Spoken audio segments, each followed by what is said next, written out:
Something has just come to light about King Charles that will leave many in Britain furious. It's tied to his own food company, and once again, it raises serious questions about where his loyalties truly lie. But first, hit the like button and subscribe to the channel for more. It's now been revealed that King Charles III's very own food company, Duce, has been using halal slaughtering processes. That's right, products sold under the King's brand are tied to Islamic ritual slaughter. Now let's be clear, this isn't some minor issue. Halal slaughter involves cutting the throat of the animal while prayers are recited. And for millions of British people who expect transparency in food production, this revelation is nothing short of disgraceful. Customers buying from Duce products under the belief they were supporting traditional British farming are instead funding practices rooted in Islamic law. And this raises the bigger question: why does our king keep bowing to Islam? Charles has a long track record here. For decades, he's spoken warmly about Islam, publicly praising Sharia principles,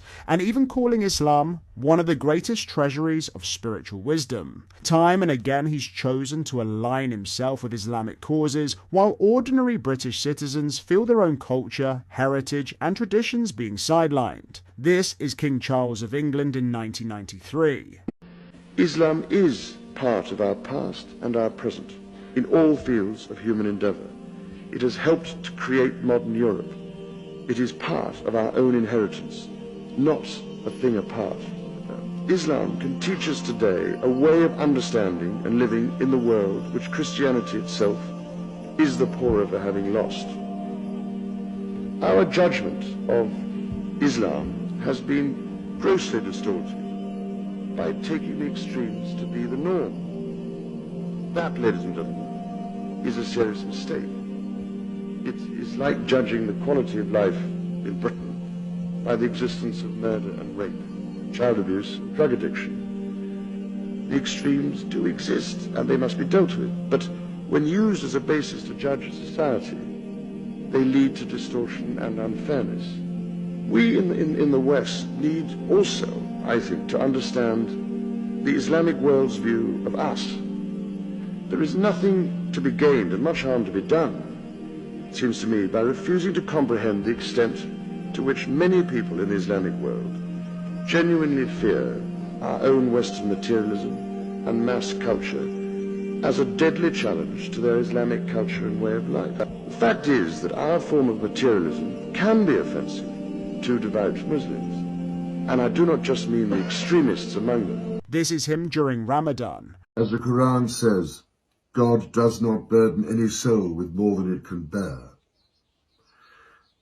We hope that you have a blessed and fulfilling Ramadan. Peace be upon you all.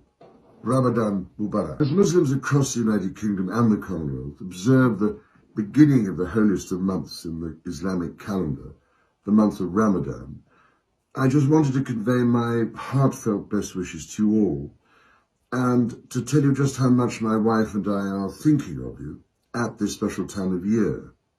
Because this would have been a joyous time. Mosques would be filling with life, Muslim families would be coming together to share food and prayers, and many of them would be inviting their neighbours and friends, of all faiths and none, to join them. My wife and I can only offer you all our kindest and most special wishes, and stress just how greatly the contribution of Muslims to the life of the United Kingdom is appreciated and valued, embodying the Ramadan spirit of charity and selflessness. As the Quran says, God does not burden any soul with more than it can bear. We hope that you have a blessed and fulfilling Ramadan. Peace be upon you all.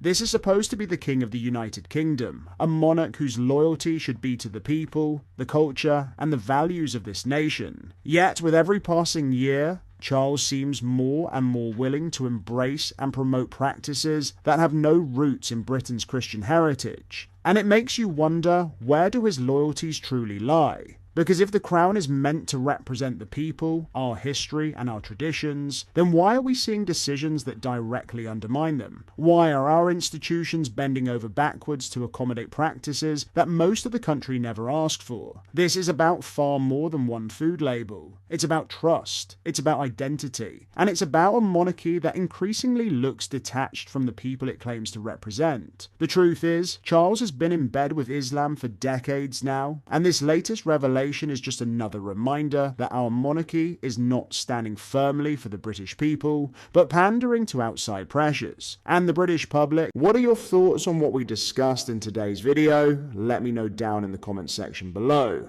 If you've not yet already, make sure you do drop a like on this video and subscribe to the channel for more British content. Thank you, take care, goodbye.